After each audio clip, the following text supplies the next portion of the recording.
بسم الله الرحمن الرحيم تبارك الذي بيده الملك وهو على كل شيء قدير الذي خلق الموت والحياة ليبلوكم أيكم أحسن عملا وهو العزيز الغفور الذي خلق 7 سماوات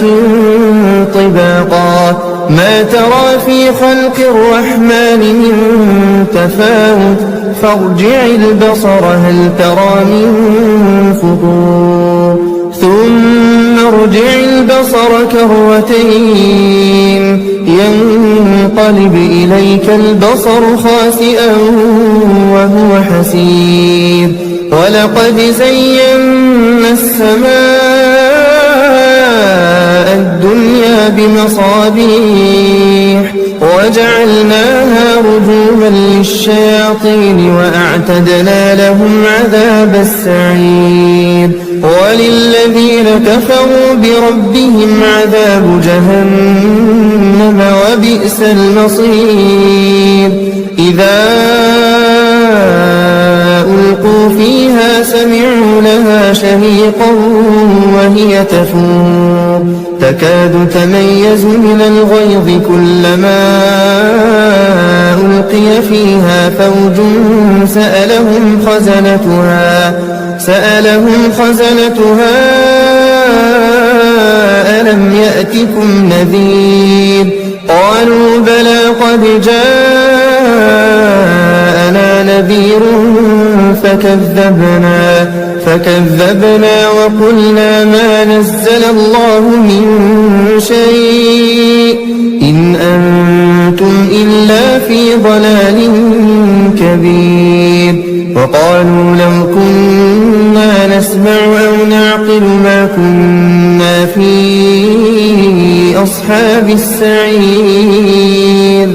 فاعترفوا بذنبهم فسحقا لأصحاب السعير إن الذين يخشون ربهم بالغيب لهم مغفرة وأجر كبير وأسروا قولكم أو اجهروا به إنه عليم بذات الصدور ألا يعلم من خلق وهو اللطيف الخبير هو الذي جعل لكم الأرض ذلولا فامشوا في مناكبها وكلوا من رزقه وإليه النشور أأمنتم من في السماء أن يخسف بكم الأرض فإذا هي تمور أم أمنتم من في السماء أن يرسل عليكم حاصبا فستعلمون كيف نذير ولقد كذب الذين من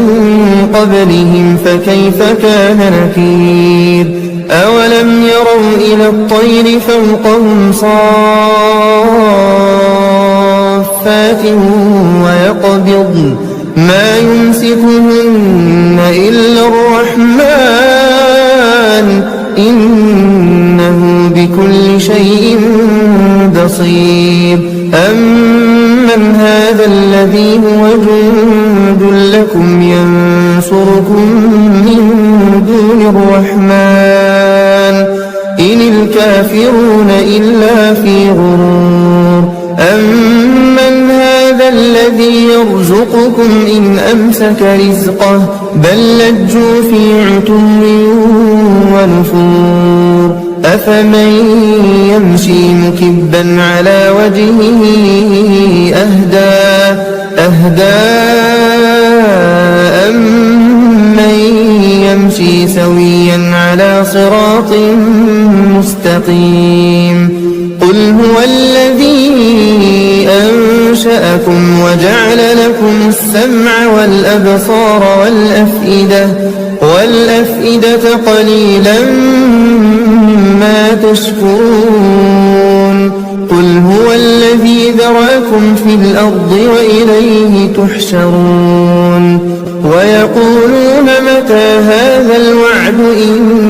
كنتم صادقين قل إنما العلم عند الله وإنما أنا نذير مبين فلما رأوه زلفة سيئت وجوه الذين كفروا وقيل هذا الذي كنتم به تدعون قل أرأيتم إن أهلكني الله ومن معي أو رحمنا فمن يجير الكافرين من عذاب أليم قل هو الرحمن آمنا به وعليه توكلنا فستعلمون من هو في ضلال مبين قل أرأيتم إن أصبح